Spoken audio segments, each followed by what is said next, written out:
Deux titres ce soir, le salon des infrastructures d'Abidjan ouvert aujourd'hui dans la commune de Port-Boué. Dans cette édition, un état des lieux précis de ses ouvrages. Enfin, le 24 novembre 1965, un coup d'état militaire met à la tête du Congo belge le général Joseph Désiré Mobutu. Madame, Monsieur, bonsoir et bienvenue sur RTI 2. Les organisations non gouvernementales veulent être plus productives et pour atteindre cet objectif, elles participent à un atelier de réflexion. C'est une initiative de l'Institut africain pour le développement économique et social. Astou Touré. Transformer les associations de développement afin qu'elles soient productives sur le terrain. C'est un défi que devra relever l'Institut africain pour le développement économique et social, INADES Formation. Pour trouver réponse à cette problématique, un atelier de réflexion a été organisé sur le thème « Les associations de développement et l'engagement de leurs membres au service du bien commun en Afrique ». Quel vécu et quels changements souhaités? Nous disons que nous voulons participer au développement de nos pays, de nos populations, mais quels sont les résultats concrets que nous obtenons et les impacts réels que nous produisons? Lorsqu'on voit que la pauvreté, le chômage des jeunes, tout ça se développe dans nos pays, il faut se questionner pour est-ce que ce que nous faisons est bien, est-ce que c'est pertinent et est-ce que nous le faisons bien. Nous avons voulu inviter plusieurs collègues qui travaillent de différents pays, qui travaillent dans les mouvements associatifs, qui nous fassent part de leurs expériences. Les projets de développement ne manquent pas, mais les principes d'action et les convictions qui les motivent doivent être une préoccupation pour relever les défis de développement au service du bien commun. Il faut que les ONG s'examinent eux-mêmes d'abord avant de pouvoir donc regarder le monde extérieur. C'est ça la plus-value. C'est ouvrir cet espace d'introspection qui est important pour pouvoir être plus fort avant maintenant de regarder à l'extérieur. On investit beaucoup, c'est vrai, mais l'impact sur le terrain, qu'est-ce que nos interventions ont donné? Parce que nous ne sommes pas les seuls sur le terrain. INADES, nous avons une vision. Nous travaillons aux côtés des paysans, nous les mettons au centre, c'est eux-mêmes qui développent et on vient en appui. Nous, on vous aide à pêcher le poisson, on ne vous donne pas le poisson. Pour présenter les différentes réalisations du réseau, une exposition dénommée Village du partage des expériences a été dressée. À la fin de l'atelier se tiendra la 15e Assemblée générale qui verra l'élection du nouveau président du conseil d'administration. L'Afrique peut-elle atteindre l'autosuffisance en riz? L'Organisation des Nations Unies pour l'alimentation et l'agriculture veut en tout cas développer cette filière sur tout le continent. Elle a donc mis en place le projet dénommé Partenariat pour le développement de systèmes rizicoles durables. Les explications de Éric Goré. Les routes, les ports, l'aéroport, le chemin de fer, les énergies, l'eau, une assise économique pour un pays. Un outil de décision capitale pour tout investisseur. Voilà qui explique les importants investissements consentis par la Côte d'Ivoire sous le leadership de Feu Félix Houphouët-Boigny au lendemain des indépendances et renforcés ces dernières années. Conséquence, la Côte d'Ivoire dispose à ce jour d'une plateforme idéale pour les affaires, lui conférant un leadership dans l'UEMOA, Union économique et monétaire ouest-africaine, et faisant d'elle la deuxième puissance économique et financière dans la CEDEAO, Communauté économique des États de l'Afrique de l'Ouest. Argumentaire de cet avantage comparatif, 85 000 km de routes, 50% au total des routes de l'UEMOA. 6 500 sont revêtues, 224 km d'autoroutes et 75 000 km de routes en terre. Les ports. L'un, le port autonome d'Abidjan, le premier port de l'Afrique de l'Ouest. Le deuxième au sud du Sahara, après Durban en Afrique du Sud. Il date d'avant les indépendances. Celui de San Pedro, le premier port d'exportation du cacao au monde. Un aéroport international au trafic en perpétuelle croissance. 1 750 000 passagers à fin 2015. Un chemin de fer, hier régie Abidjan-Niger, aujourd'hui Sitaraï. Quoi retenir au niveau de l'eau et de l'énergie? De bonnes références. 2000 MW, la projection porte sur 4500 voire plus. Quant à la question de l'eau qui a cessé d'être un don de Dieu, il a fallu investir 250 milliards en 2014. Au total, les acquis sont notables. Mais attention, Les avantages comparatifs sont dynamiques. Il faut donc toujours avoir le cœur à l'ouvrage. Que faire? Quoi faire? Comment le faire pour se maintenir en tête du peloton et créer une osmose dans toute l'Afrique? Parmi les pistes de solutions, la recherche de partenaires stratégiques. C'est ce qui a expliqué la visite du Premier ministre Daniel Kablan-Duncan à Paris, au siège de Colas, en septembre dernier, avec pour objectif la recherche de moyens innovants et réaliser des routes de qualité à moindre coût, parce que la route est un puissant accélérateur des échanges économiques, donc des mouvements des personnes et des biens. Au-delà des routes, les ports, les aéroports, les chemins de fer attendent d'être rénovés, renforcés, parce qu'un retard sur l'évolution technique et technologique des équipements dans ces secteurs.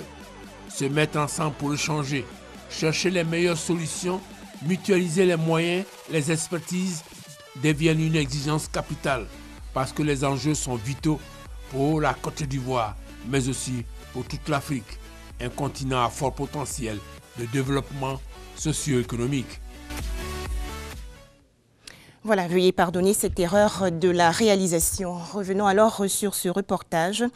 L'Organisation des Nations Unies pour l'alimentation et l'agriculture veut développer la filière riz sur le continent africain. Elle a donc mis en place le projet dénommé Partenariat pour le développement de systèmes rizicoles durables. Éric Goré. Un atelier pour le développement de la riziculture en Afrique. Le projet Partenariat pour le développement de systèmes rizicoles durables en Afrique subsaharienne vise à identifier toutes les difficultés dans la filière riz. En Côte d'Ivoire, des efforts sont faits par le gouvernement afin d'atteindre l'autosuffisance en riz. Concernant l'autosuffisance, il reste très peu, vraiment très peu. On est passé de 750 000 tonnes, aujourd'hui on est à 1 400 000 tonnes. Nous sommes en train de finir la mise en place d'une capacité de transformation. Nous allons doter la Côte d'Ivoire d'une capacité de stockage pour avoir un stock de sécurité, pour avoir un stock régulateur. C'est très important pour nous. Tous les éléments sont là en fait. Bon, ça prend un peu de temps souvent pour des raisons souvent mal expliquées. Le projet Partenariat pour le développement de systèmes rizicoles va lever toutes les barrières dans la filière. Le financement qui est mis en place permet donc de soutenir durablement je dirais, la chaîne de valeur riz. En fait, on parle depuis la production, la transformation, la commercialisation et la consommation. Ce projet de développement de la filière riz en Afrique subsaharienne est initié dans le cadre de la coopération Sud-Sud entre le Venezuela et la FAO, l'Organisation des Nations Unies pour l'alimentation et l'agriculture.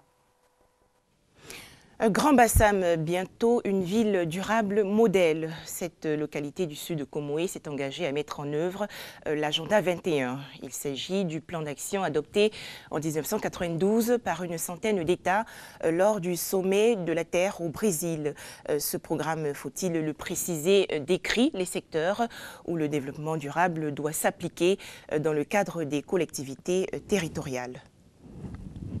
L'Agenda 21, un programme d'action pour le 21e siècle mis en place à Rio, au Brésil, par la France pour un développement durable. Il vise à amener les territoires et les collectivités locales à élaborer un programme d'action de développement durable. Un Agenda 21 local est en train justement d'être élaboré pour la ville historique de Grand Bassam, patrimoine mondial de l'UNESCO. On a constaté que l'homme, en produisant donc tout ce qu'il fait, détruit également la nature. Comme quelqu'un qui est assis sur une branche, qui est en train de scier la branche, tu vas te retrouver par terre, forcément. Donc il faut prendre donc, des mesures pour faire en sorte que, plutôt que de détruire, on puisse construire. Pour les autorités, cet outil permettra à la première capitale de la Côte d'Ivoire de s'inscrire parmi les villes émergentes. L'initiative prise par la commune de Grand Bassam d'élaborer son agenda 21 local est une initiative louable qui s'inscrit sur la droite ligne du nouveau modèle de développement adopté par les Nations Unies et le gouvernement ivoirien. C'est un engagement et un processus complexe et de longue durée qui commence aussi bien pour vous que pour toutes les communes de Côte d'Ivoire, car la réussite de votre expérience sera un signe encourageant pour les autres collectivités.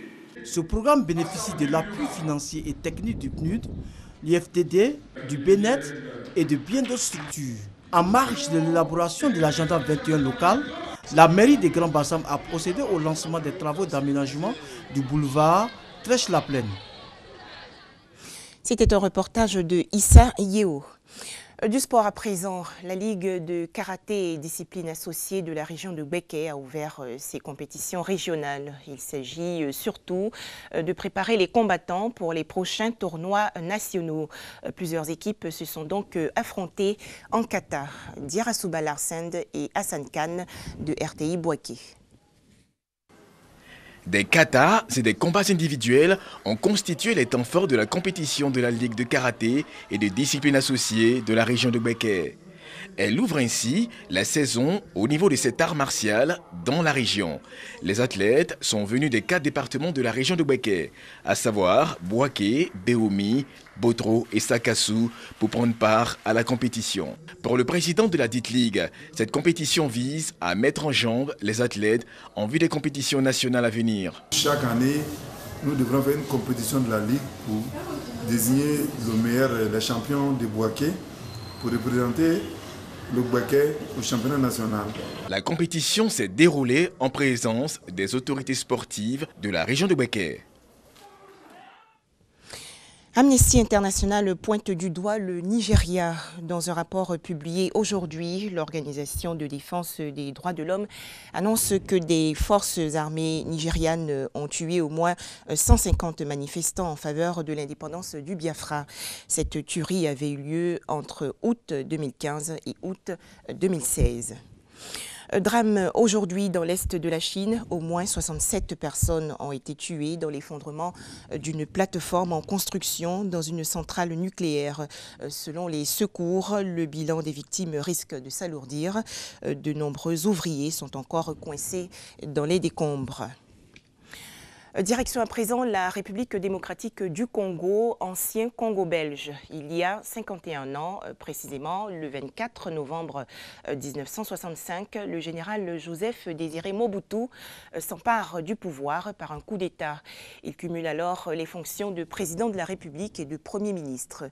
Comment va-t-il gouverner le pays? Les explications de Franck Kouadio. Lumumba et Kasavubu, après moult dissensions, arrivent à trouver un terrain d'entente. Le premier occupera la tête du gouvernement indépendant. Le second sera président de la République. Mais le nouveau pouvoir, en cette année 1960, n'a aucune prise sur l'administration et l'armée aux mains des Belges. Joseph Désiré Mobutu est nommé chef d'état-major par Lumumba. Mais les violences se généralisent. Les Européens dépêchent des troupes pour la protection de leurs ressortissants. Le 11 juillet, Moïse Tshombe proclame l'indépendance de la riche région du Katanga. Il propose à la Belgique la formation d'une communauté économique entre les deux pays. Kalonji suivra la même logique que Tshombe au Kasaï, autre grande région. Entre-temps, Lumumba, qui avait rompu toute relation diplomatique avec Bruxelles, fait appel aux Nations Unies pour réduire la sécession du Katanga. Entre Lumumba et Kasavubu. Entre-temps, le torchon brûle. Ce dernier, acculé Nomba Mobutu, commandant en chef de l'armée. Ça a été votre homme de confiance quand même, Mobutu, non? Oui, ça a été un homme de confiance. Mobutu, il était mon secrétaire attaché au bureau de Bruxelles. Au moment de la formation du gouvernement, je l'ai fait venir ici. Je lui ai confié un poste important dans le gouvernement, secrétaire d'État à la présidence. Personnellement, je ne comprends pas son acte. Un 24 septembre, Mobutu mènera plusieurs actions. Il commence par traquer Lumumba, son ex-bienfaiteur qui l'arrête et livre à Tshombe, qui le fera tuer le 17 janvier 1961. Pendant les années suivantes, une série de gouvernements se succèdent, mais la rébellion katangaise s'enracine. Mobutu entre en scène. Le 24 novembre 1965, il prend le pouvoir et le gère d'une main de fer jusqu'à son renversement par Laurent Désiré Kabila le 17 mai 1997. Et c'est la fin de cette édition. Merci d'être toujours RTI2.